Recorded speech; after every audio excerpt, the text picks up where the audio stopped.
Dustin Lynch. How are you, my brother? Doing wonderful. Thanks for having me on. Absolutely. Thanks for taking some time out. So tomorrow night, Augusta, Georgia, the party mode is rolling into town. That's right. Man, I haven't seen the show yet, so I'm excited for this level of Dustin Lynch.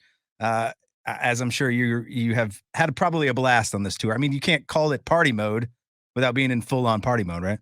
That's right. That's one of the reasons we wanted to come with this song this year is we knew we could brand this tour in a really special way and just really embrace how much fun we have out on the road and stage. The show, it's honestly evolved into a very interactive show. So the crowd becomes just a big a part of this stage and this set as we do as we go I love along. that. And we're making a lot of great memories out there with all our fans. 10 years strong, dude. So obviously, every time I see you, you just get better and better and better. I can't believe Cowboys and Angels 2012 when it came out. Yeah, January 2012. So we've hit that 10-year mark. Man, what a dream it's been. And honestly, I don't know if everybody feels this way, but I feel like we finally have just kind of figured it out. you know, Yeah. first release music, at least, I didn't know anybody in Nashville. I didn't have anybody really to call on and know what to expect. So I was just kind of making it up as I went. And Cowboys and Angels took us to that next level very quickly. And we were learning as we go. But I feel like now, 10 years in, I'm really comfortable with where I'm at as a songwriter and definitely as an entertainer too. And just really able to embrace and enjoy this. And I'm looking forward to building on the next 10. Well, I love that you have stepped aside a little bit from music for a new hobby and gotten your pilot's license. You took your first flight like a week and a half ago, Yeah. solo flight. Yeah. It's one of those things. You do a lot of flying with an instructor. I've had one instructor and he works for Delta. So he's back to work really pretty often right now. So it's kind of strung my learning out a little bit, which has been fine. But I'll tell you, whenever he got out of the plane and I went and did it by myself for the first time, talk about an addiction. Yeah. One, it's an incredible feeling and an incredible way to see the earth from that perspective. But two, I just want to be the best I can be now. It's kind of like anything. The more you do it, the more comfortable you are and the better you get. Yeah. Communication has a lot to do with that, just because you're up in the air talking to the same air traffic control that, these professional commercial pilots are talking to. But you got to sound smart. Yeah, you've got to be on their level. And, the only way you can do that is really just to get up there and get in the game with them. I'd tell you to do this to somebody because I know you know John Reynolds in Charlotte. Yeah. He's a pilot. Oh, yeah. Yeah, you can do that. So I went up with him in his small twin Cessna, and he goes, "Hey, I'm gonna check a few things if you don't mind." This is the first time I've ever been up with him. I was like, "Yeah, what can you be checking?" He flips a switch, and we go nose down. We're like, "Oh!" I was like, "What? Flick it back up! Flick it back up!" And he's like, "Oh yeah, the autopilot thing's just every time I hit it, the nose dives." And I'm like, "Well, don't do it while I'm in here. Do this another time." So he kept doing that to me. Sounds like somebody needs to take their plane in for a little service. Yeah, that's what he said. He's like, "I'm gonna have to get that fixed." I'm like, "Yeah, get it fixed on another time. Get me safe to the ground." Well, it's good to know that he's not relying totally on autopilot. He's hand flying that thing. So He's a solid pilot. Yeah. He's amazing. So, is there a bucket list destination once you kind of get your like full wings and you're feeling comfortable, a long flight to somewhere that you want to go? Yeah, I think a really fun adventure for me, which is part of the reason I started flying is I'm a big outdoorsman, so I love to fly and hunt, fish, and I've got a farm up in Iowa that I think it would be a lot of fun just to on a whim just decide, you know what, I want to fly up and see the farm in Iowa today and go do that, and Yeah. and check on everything just to make sure it's in good shape and I don't know, do that and then stay up there with a couple buddies and then fly home. There's just something, there's an adventure to that you can't get if you fly commercial, and honestly, you can't get even if you fly private with somebody else. It's Yeah. that solo mission that It's is a 360 like view, or not 360, but like 180 view above your head and around. Yeah. And when you go through a cloud and come out of the other side, it's just like heaven. It So is. cool. Yeah, you're literally up there surfing through clouds on some days, when there's that type of buildup. So it's a lot of fun to fly low like that. That's great. Did that hobby have to do with the title of the album? Blue in the Sky is the album. Blue in the Sky is the album. You know what? I didn't think about that when I was naming the album, but yeah, I guess so. I'm up there. When you fly, you definitely can always find some blue if you go high enough. Yeah, it's so the album is amazing. One of your best yet. Like, Like I said, you just keep getting better and better. Is there a song? And I know that you wrote a lot of it, as many artists do, for the live show because that's where you have the most fun when you're on the party mode stage. Is there a song on that album that you just could not wait to jam out to, or still do when you hit the crowd in Augusta?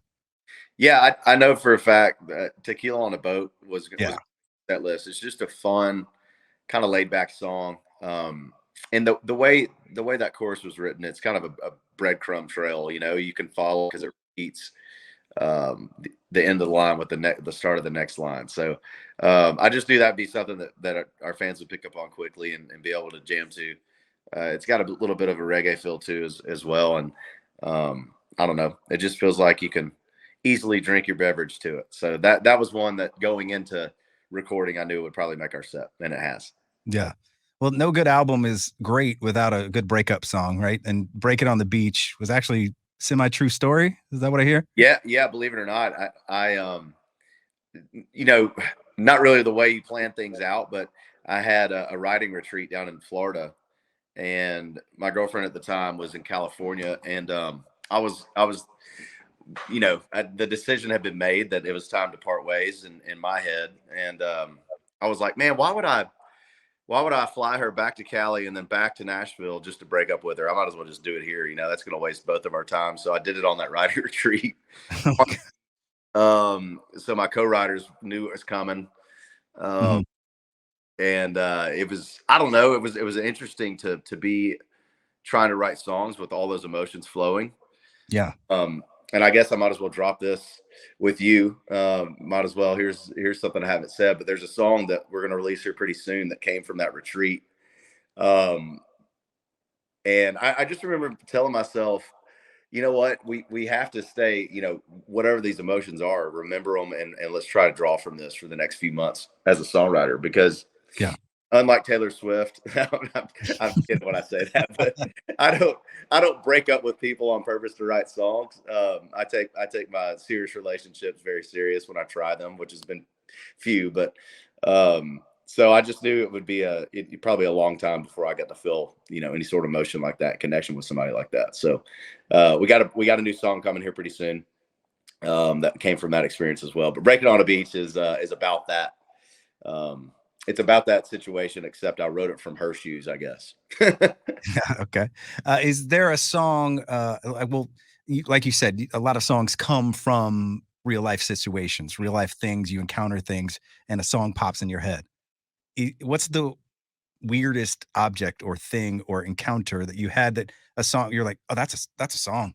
Because I think Thomas Rhett was telling us how him and a buddy, he's like, man, we need to go write these songs, but somebody said in the writing he was writing, and they were like, well, I'd like to do that, but I'd rather half of me wants a beer and the other half does too.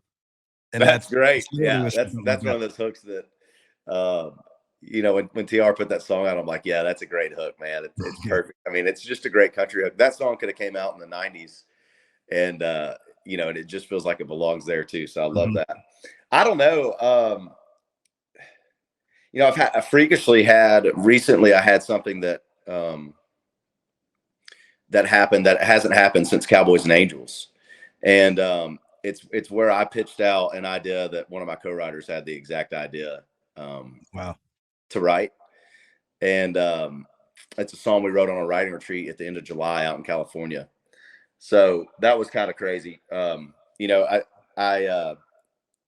I have a lot of titles, and for whatever reason, whenever I get in a room with other creative folks and some music starts getting played, one of them just jumps out at me, and that one jumped out at Mhm. me, and I threw it out there. And one of my co-writers, Andy, was like, "Oh my god, dude, I've had this idea I've been wanting to write for so long, and Meant just to haven't be had kind of. anybody bite on it yet." So we wrote that song. It's a really special song.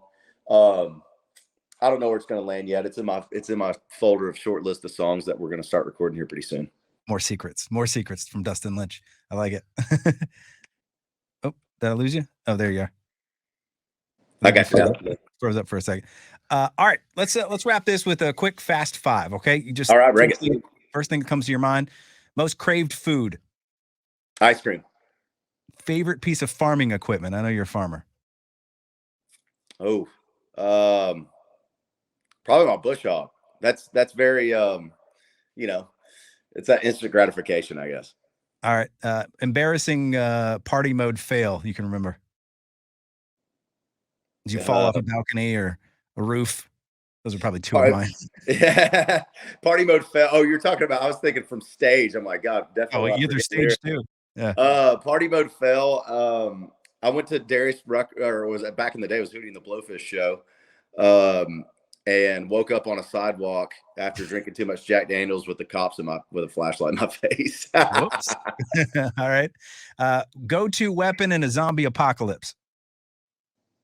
I'm gonna go. You know what? I think it'd be cool to fight them off if they move slow. I'd fight them off with bow and arrow. I think that'd be a lot of fun. Nice. I was thinking Dustin Lynch, like cowboy hat with blade, like a cowboy hat with like a I blade could throw around it. it. Yeah, but you only get one That'd be throw. sweet. But Unless yeah, you no, clean I'd figure out a way to get it back. But yeah. that. Random fact you know right now. Just a random. Oh my gosh, dude, that's loaded. Random fact that I know right now.